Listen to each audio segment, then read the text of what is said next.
J'ai une très bonne nouvelle pour vous si vous êtes Sagittaire, Lion, Verseau ou Gémeaux. Une moins bonne nouvelle si vous êtes Bélier, Balance, Cancer ou Capricorne. En effet, Saturne, le maître des horloges, entre dans le signe du Bélier le 25 mai, où elle va rester à peu près 3 ans. Elle retournera un peu en Poisson en fin d'année 2025 et début 2026, mais globalement, elle s'installe en Bélier.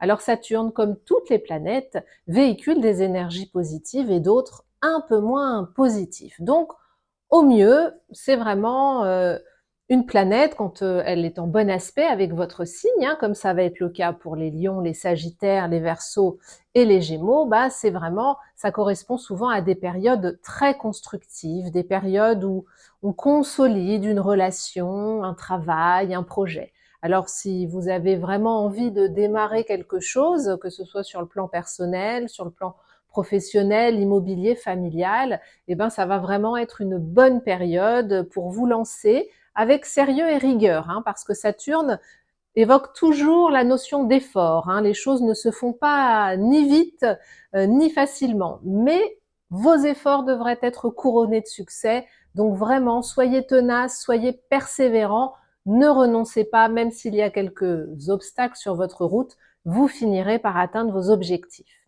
En revanche, si vous êtes Bélier, Balance, Cancer ou Capricorne, c'est vrai que ce transit, alors qui ne va pas être actif tout le temps, pour chaque décan, ça va durer à peu près 1 an, ben, peut évoquer quand même soit des ralentissements dans votre activité, dans votre énergie aussi, hein, vous pourriez avoir des baisses de régime pendant cette période, soit la possibilité, possibilité, c'est peut-être pas le bon terme, le risque d'un deuil. Alors, faut pas oublier que l'astrologie est un langage symbolique, donc quand on parle de deuil, ça peut être un deuil réel ou un deuil symbolique.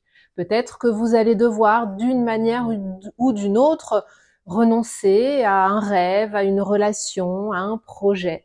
Mais ne doutez pas d'une chose, c'est que Saturne a toujours pour objectif, en quelque sorte, de nous faire mûrir et de nous rendre plus forts. Donc, quels que soient les obstacles qu'il pourrait y avoir sur votre route, ne doutez pas un seul instant qu'ils vous permettront de mûrir, de mieux vous armer face à certaines difficultés de la vie et de vous rendre donc au final plus solide et plus sûr de vous. Voilà, n'hésitez pas à me dire au fur et à mesure de ces années en commentaire comment vous ressentez ce passage de Saturne en Bélier.